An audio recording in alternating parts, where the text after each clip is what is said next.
Dan pemirsa, untuk membahas hal ini kita sudah terhubung dengan pengamat kebijakan publik Universitas Trisakti, sudah ada Profesor Trubus Rahardiansyah. Kami juga pemirsa sudah berusaha untuk mengundang kepala ataupun wakil kepala Badan Gizi Nasional, namun hingga saat ini sampai dengan saat ini masih belum bisa bergabung bersama dengan kami. Kita lanjutkan terlebih dahulu untuk berbincang bersama dengan Pak Trubus. Selamat malam. Ya, selamat malam Mbak Anissa. Baik, terima kasih sebelumnya sudah berkenan berbincang bersama kami di Berita Satu Utama. Pak Trubus, ini kalau kita sudah simak begitu ya dari sajian informasi sebelumnya sudah lebih dari 6.000 kasus keracunan MBG, Pak Trubus. Menurut Anda, Pak Trubus, apa sih yang kemudian menjadi faktor utama penyebab masalah pada MBG ini? Kalau yang disampaikan oleh Kepala BGN begitu kan, ini disampaikan ada persoalan dari SPPG-nya, SPPG yang paling terbaru terkait dengan keracunan. Tapi apakah kemungkinan ada juga sebetulnya permasalahan dari perencanaan yang memang belum sangat matang, ataukah eksekusinya yang belum maksimal, atau seperti apa, Pak Trubus? Iya, ini memang persoalan keracunan MBG ini sepertinya soal di sistem, Mbak. Jadi ada persoalan di pertama perencanaan yang nggak matang, karena program ini sepertinya terburu-buru sejak awal karena memang kebijakan Presiden untuk segera mengeksekusi program MBG, karena ini berkaitan dengan Astacita yang sudah menjadi visi Presiden. Yang kedua, saya melihat memang ini sebagai konsekuensi logis sebuah kebijakan yang tidak melalui partisipasi publik yang luas. Karena sifatnya elitis dan top down, memang seringkali di lapangan banyak sekali implementasinya itu istilahnya itu bermasalah gitu ya, bermasalah tidak saja karena faktor dari pelaksananya sendiri, implementator, tapi juga dari publiknya sendiri yang belum bisa memahami sesungguhnya niat baik dari Presiden itu apa di balik pelaksanaan program MBG. Nah, yang ketiga, memang ini semua persoalan ada di belum adanya kebijakan regulasi yang jelas, Mbak, terkait dengan pelaksanaan MBG. Harusnya MBG ini kalau menurut yang berlaku di negara lain seperti di Finlandia misalnya, itu sudah ada undang-undangnya, Mbak. Jadi sudah aturan mainnya sudah dibuat dulu, kemudian baru diimplementasikan. Tetapi ini enggak. Ini justru diterapkan dulu, baru secara bertahap dibenahi. Akan tetapi sepertinya MBG ini atau SPPG lah ya, dapur MBG ini tidak mengejar kualitas tapi justru ke kuantitas gitu. Jadi kuantitas yang banyak itu yang menyebabkan kemudian program ini seolah-olah menjadi banyak masalah karena karena tidak memperhatikan persoalan-persoalan yang terkait dengan kualitas makanan, kemudian selera anak-anak juga. Dan sasaran dari program ini yang sebenarnya sangat luas nantinya, karena anggaran yang besar pun 71 triliun itu baru terserap 18%. Nah, ini juga menjadi persoalan utama karena karena kemudian kita melihat persoalan keracunan ini tidak hanya di satu titik, tapi di berbagai titik di wilayah Indonesia. Di satu sisi juga ada daerah yang kategori dulu sudah mengalami, sekarang mengalami lagi gitu setelah di moratorium atau setelah diberhentikan sementara, tetapi berulang lagi meskipun dengan dapur MBG yang berbeda. Nah, ini mengindikasikan sebenarnya dapur MBG ini harusnya sudah dilatih dulu, sudah diberi pemahaman dulu bagaimana soal gizi dan sebagainya, dan sekaligus tanggung jawab para pemilik yayasan pemilik ini, dapur MBG ini juga dalam perjanjiannya itu harus ada tanggung jawab, baik tanggung jawab dari sisi pelaksanaan maupun tanggung jawab hukum ketika terjadi istilahnya akibat-akibat dari perbuatan pelayanan pengadaan ini. Karena jumlah yang dilayani itu tidak terbatas, Mbak. Dia tidak punya pengalaman kalau sampai memberi makan atau menyediakan makanan sampai 1.000 orang, apalagi ada yang sampai 3.000 orang. Nah, ini kan hal-hal yang menurut saya jadi kemudian persoalan pengawasan yang rumit, kemudian juga di situ persoalan-persoalan bagaimana kemudian koordinasi, kolaborasi masuk dalam ini adalah persoalan dari pihak supplier, Mbak. Supplier makanan atau raw material yang menyediakan itu juga menjadi problem, Mbak. Karena ada juga yang baru seperti di luar Jawa, di daerah Sulawesi itu misalnya si bangga ya itu karena ikan cakalang yang disediakan itu ternyata tidak cocok atau tidak sesuai dengan apa standar yang sudah ditetapkan. Jadi berbagai hal muncul, saya kira di berbagai daerah ini mengindikasikan memang program ini perlu pembenahan yang menyeluruh total, dan kita sepakat apa yang disampaikan oleh berbagai pihak termasuk DPR sendiri yang bagaimana sesungguhnya program ini yang sesungguhnya sangat baik, tetapi memang perlu pembenahan-pembenahan, dan bagaimana kemudian kita mencontek negara-negara lain yang sedang melaksanakan, karena ini kan tidak sendiri di Indonesia, tapi di India maupun di Brasil juga dilaksanakan, dan di Finlandia tadi saya sebutkan juga sudah melalui perencanaan yang matang. Seperti itu, Mbak. Oke, nah saya ingin menyoroti juga tadi yang Anda sampaikan kemudian tidak mengejar kualitas namun adalah kuantitas begitu ya, seperti yang ditemukan juga ini oleh ICW, Pak Prof. SPPG terkadang melayani wilayah yang lebih luas dari radius idealnya begitu ya. Padahal kan pendekatannya adalah harus memang dari kedekatan dengan masyarakat agar kemudian makanan yang didistribusikan ini bisa tetap layak begitu ya. Tapi Anda juga sampaikan SPPG ini harus ada tanggung jawab, sementara pada saat kita wawancara kepada Pak Prof Dadan begitu, ini sebetulnya SOP-nya memang sudah ada. Jadi apa masalahnya? Apakah memang belum sebegitu kuatnya atau masih ada kelemahan hukumnya di sana atau seperti apa, Prof Trubus? Iya, kalau saya melihat memang peraturan yang dikeluarkan oleh BGN dan terbaru lagi 1 September ada lagi peraturan yang terbaru lebih kepada penekanan ke mekanisme prosedur saja, artinya di situ mengenai distribusi, mengenai pengadaannya, tapi belum sampai kepada sanksi. Nah tentu karena peraturan BGN tidak bisa membuat sanksi kecuali undang-undang, Mbaknya. Kalau sifatnya undang-undang, DPR perlu nyusun. Nah karena ini nanti tahun depan juga anggaran yang ditetapkan sesuai dengan APBN yang ditetapkan itu 355 triliun nanti ke depan ini, melebihi dari anggaran pendidikan menurut saya, karena anggaran cuma pendidikan hanya 279 triliun.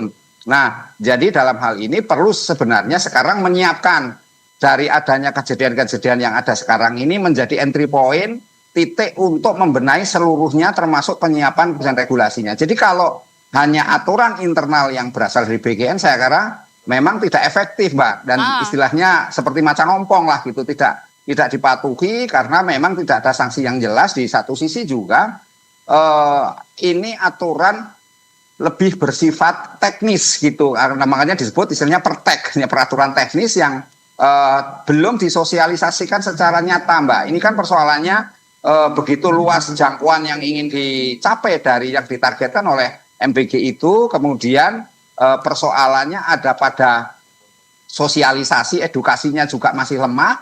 Di satu sisi bagaimana kemudian kesiapan daripada pelaksana di lapangan dalam MBG itu banyak sekali. Dapur-dapur MBG itu sendiri, SPPG itu baru, Mbak, mereka baru melaksanakan. Nah, ini juga hal-hal yang menurut saya perlu dibenahi secara tata kelola maupun secara pengawasan dan evaluasi menyeluruh, di samping juga sanksi-sanksi yang tegas gitu, Mbak. Sehingga karena kalau tidak, ini saya khawatir memang pertanyaan yang disampaikan oleh teman-teman dari JPPI itu, ya, jaringan pendidikan itu, nah itu mengindikasikan memang kalau berapa lama lagi atau berapa korban lagi yang harus diharapkan ketika ini harus dilakukan evaluasi, padahal tidak seperti itu. Sesungguhnya ini program memang bagus, tetapi memang perlu namanya rintisan, ya perlu pembenahan-pembenahan yang sifatnya bertahap dan tidak bisa diterapkan secara menyeluruh seluruh Indonesia. Memang harusnya pada masyarakat yang kategori tertinggal atau 3T dulu, atau masyarakat saya memang kondisinya itu memang membutuhkan MBG, dan MBG ini sebenarnya disukai juga anak-anak karena banyak sekali orang tua yang tertolong, itu ya tertolong. Hanya kemudian memang sekali lagi, Mbak, ini memang persoalan ada pada bagaimana persepsi publik untuk diedukasi, diinformasikan secara utuh mengenai, dan ada partisipasi publik terutama pengawasan dari pihak publik berkaitan dengan itu, Mbak,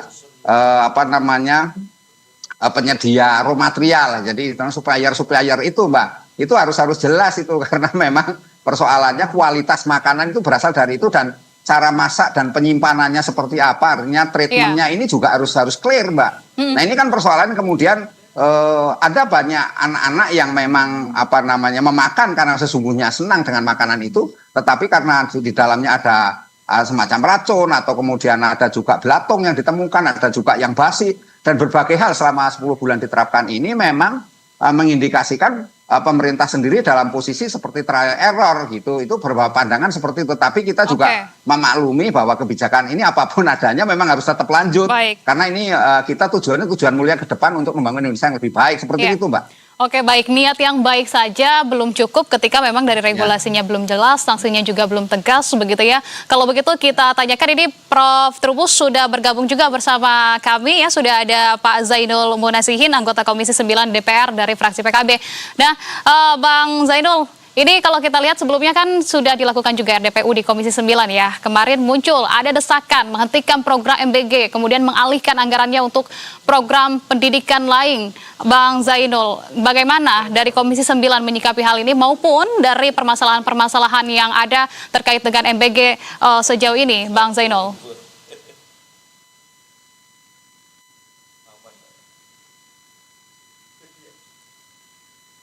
Sepertinya kami masih belum bisa mendengar suara Anda, Bang Zainul.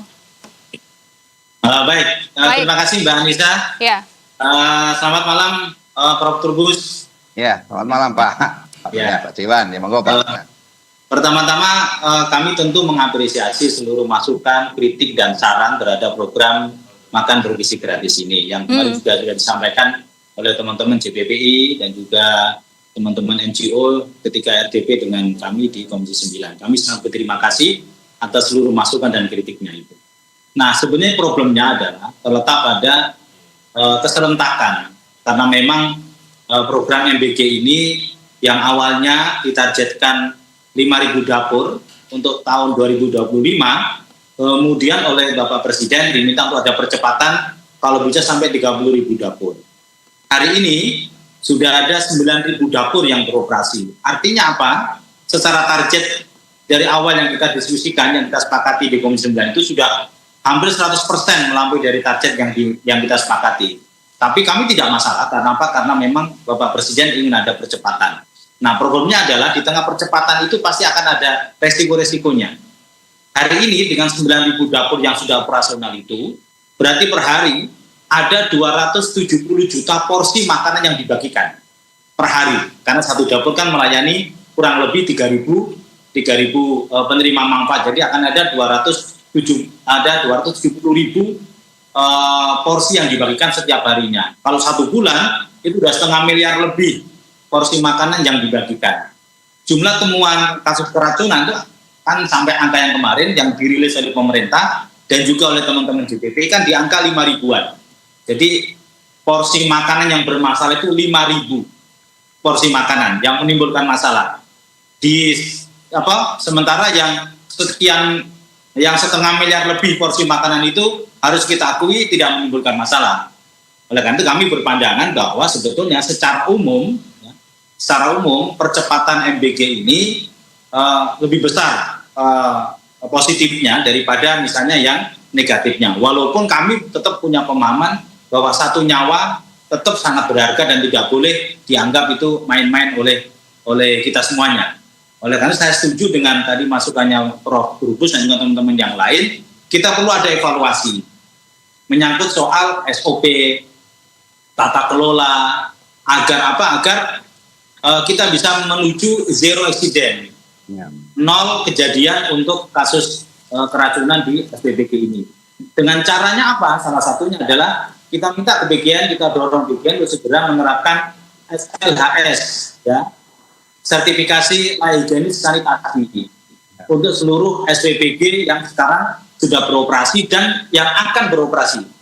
Yang sedang beroperasi ini segera dilakukan percepatan untuk sertifikasi dengan menggandeng Dinas Kesehatan dan juga para tenaga puskesmas yang ada di kabupaten kota di seluruh Indonesia yang sekarang sudah ada dapur yang beroperasi. Itu salah satu terobosan untuk mengantisipasi terjadinya keracunan-keracunan di masa yang akan datang. Selain itu, kita juga minta BGN untuk melakukan percepatan pelatihan untuk 47 pegawai dapur yang selama ini terlibat langsung dalam proses produksi di dapur. Harus kita akui, memang yang dilatih selama ini baru 3 orang yang dari BGN, yaitu SPPI-nya, kemudian ahli gizi dan juga manajer keuangannya. Tapi untuk yang 47 pegawai dapur ini harus kita akui memang belum dilakukan pelatihan massal Pak Trubus. Mungkin ada tapi porsinya masih kecil. Kecil, gitu. ya, betul. Saya menemukan di beberapa dapur yang mau beroperasi itu masih banyak yang bingung. Apalagi kalau dari 47 orang yang direkrut jadi pegawai dapur itu nggak ada yang ahli masaknya. Itu kelihatan sekali itu. Itu pasti 1 minggu pertama itu terjadi trouble-trouble itu. Gitu. Nah, kita berharap ke depan BGN memperbaiki SOP yang ada ini, termasuk memantau bagaimana seluruh APBG itu taat terhadap SOP. Beberapa kasus keracunan itu kita temukan karena SPPG yang bersangkutan tidak taat SOP, baik pada saat memilih bahan baku, pada saat proses produksi, pada saat pemorsian, sampai dengan distribusinya. Ada ketidaktaatan SOP dari tahapan-tahapan yang harus dilalui itu. Saya kira itu Mbak Alisa yang mungkin komentar saya. Oke, baik Bang Zainul, kalau ini dilakukan percepatan sebagaimana yang Anda sampaikan tadi begitu ya, dari 5.000 dapur saat ini sudah tercipta 9.000 dapur. Ini percepatan sepertinya malah terkesan menjadi terburu-buru karena tidak diimbangi dengan regulasi yang jelas, dan juga selain tadi untuk menaati regulasinya, dari SPPG yang tidak menaati regulasi yang sudah ada begitu, dari SOP-SOP yang sudah ada, sanksinya pun tidak tegas juga di sini. Apakah hal tersebut juga menjadi salah satu instrumen yang kemudian dibahas juga dalam nanti rapat-rapat selanjutnya, kah? Ya, kalau terkait dengan sanksi, sesuai dengan kewenangannya BGN, tentu sanksinya sifatnya internal, tadi Pak Trubus menyampaikan. Jadi seluruh SPPG yang terbukti ada kejadian keracunan, itu pasti akan dihentikan kegiatan operasinya. Sampai menunggu hasil investigasi dari BGN dan juga beberapa pihak yang terkait. Untuk SPPI-nya pasti di-grounded dulu. Mereka di-grounded, tidak boleh bekerja dulu untuk sambil menunggu proses investigasi yang ada. Jika memang harus ada rekomendasi misalnya perbaikan alat dapur, segala macamnya, BGN sudah mempunyai SOP, harus diperbaiki dulu baru kemudian beroperasi lagi. Itu sanksi yang saat ini baru bisa dilakukan. Kalau sanksi yang lebih tegas lagi, tadi Pak Trubus menyampaikan soal pidana dan segala macam, karena memang kita belum ada payung hukum undang-undangnya, Prof. Jadi belum bisa kita mengarah ke sana. Tapi sebetulnya kalau pakai pidana umum sebenarnya sudah bisa, kan? Soal orang yang misalnya ada kelalaian, soal masakan dan segala macamnya, itu kan juga bisa digunakan dengan pidana umum juga bisa sebetulnya. Kalau mau masuk ke ranah itu. Tapi kami Komisi 9 sebetulnya lebih ke perbaikan SOP dan juga pengetatan di tata kelola. Karena, mohon maaf, kami melihat begini, dari 5.000 porsi makanan yang bermasalah, dengan 500 miliar porsi yang tidak bermasalah, kan kita harus juga objektif melihatnya. Dan saya kira masyarakat juga, kita minta juga objektif dan proporsional gitu, nggak perlu takut bahwa ini nanti akan dalam. Karena apa? Karena kejadian-kejadian itu terus kita pantau, kita kawal, dan juga kita minta ada antisipasi agar tidak terulang lagi. Oke, saya kira begitu. Oke, saya ingin tanggapannya dari Prof. Trubus. Prof, tadi disampaikan yang ditekankan oleh Komisi 9 adalah perbaikan terhadap SOP, kemudian juga pengetatan terhadap tata kelola. Bagaimana terkait dengan sanksi ini? Iya, kalau sanksi memang kenapa saya mengusulkan supaya ada undang-undang sendiri, karena di situ nanti sanksinya bisa kita atur ya serendah mungkin lah, paling tidak ada semacam kehati-hatian dari para implementator, paling ada dapur SPPG, sehingga ketika akan masuk, istilahnya masuk ikut membantu di dalam berpartisipasi dalam program MBG itu sudah punya perencanaan, sudah punya antisipasi, terus peralatan-peralatannya juga sudah memadai, karena memang selama ini jujur saja banyak yayasan-yayasan sebagai mitra, karena ini kan modelnya model kemitraan, jadi yayasan itu mitra itu seringkali tidak punya, malah dia ngesupkan lagi kepada yang lain. Itu yang terjadi, dan saya sempat istilahnya observasi ke lapangan itu. Nah, sehingga perlu juga sebenarnya ada alternatif lain, mumpung ada Pak Zainul sebagai wakil dewan lah, wakil dari rakyat di sana, itu bisa menyuarakan gini, pada saat membuat perjanjian. Jadi kan ada perjanjian perikatan itu antara pemerintah BGN dengan pihak yayasan. Itu disisipkan aja klausul di situ. Klausulnya misalnya kalau misalnya nanti dalam pelaksanaan itu terjadi entah penyalahgunaan, entah menimbulkan kerugian-kerugian lah kitanya, itu Baik. harus bertanggung jawab sepihak dalam hal ini, dan termasuk kalau misalnya ada yang sakit seperti sekarang ini kan nggak boleh semua tanggung jawab pemerintah begitu. Meskipun secara itu ya pemerintah juga, tapi jangan dong supaya juga pihak dari yayasan artinya dapur SPBG itu juga ikut tanggung jawab gitu loh. Jadi supaya tidak istilah enak-enak itu dilempar aja ke pemerintah lah. Jadi kan jadi hal-hal yang tidak baik, dan itu tidak mengedukasi ke depannya untuk kaitannya dengan tanggung jawab sosial, karena ini dananya dana publik. Karena dana publik berarti harus ada akuntabilitas publik. Di sini Dewan sudah mendorong untuk melakukan pengawasan, dan tentu kita tahun 2026 nanti dengan anggaran 355 triliun yang sudah diuji itu, kita mempercayai bahwa kita jauh akan lebih baik. Ya, jauh lebih baik, terlepas ya, jujur saja terlepas bahwa hal itu istilahnya itu masih dalam inilah ya perencanaan gitu, perencanaan bagaimana kemudian kita bisa membuat sanksi-sanksi yang lebih edukatif. Karena kalau kita lihat di Finlandia itu sebenarnya sanksinya di sana juga ringan kok, ya artinya nggak sampai pembinaan dalam arti sampai di penjara bertahun-tahun gitu. Itu kadang-kadang di Indonesia itu apa namanya istilahnya itu lebih kepada ini gitu loh, lebih kepada ya edukasi lah, kemudian efek jerah saja, edukasi itu aja yang penting. Karena ini gini, program MBG ini program sosial, empati sebenarnya, lebih kepada gotong royong dan memberikan nilai persatuan kesatuan sesuai dengan Pancasila. Tetapi kami nggak ingin kemudian ada ya penting ada efek domino ada. Tapi enggak, manajemen resiko juga tahu bahwa akan ada resiko, namanya juga makanan. Bisa saja karena kelangkaan, karena kualitas, karena macam-macam itu. Nah, jadi itu Mbak, dalam hal ini sanksi-sanksi kaitannya dengan itu saja. Gitu loh. Oke, baik. Kalau begitu kami titipkan ya ke Bang Zainul tadi yang sudah disampaikan juga oleh Prof. Trubus begitu ya. Kami terima kasih juga ini atas pandangannya Prof. Trubus maupun waktunya juga Bang Zainul sudah menyempatkan berbincang bersama kami di Berita Satu Utama. Salam sehat selalu, sukses selalu untuk Anda. Ya, sehat selalu. Makasih Pak Zainul.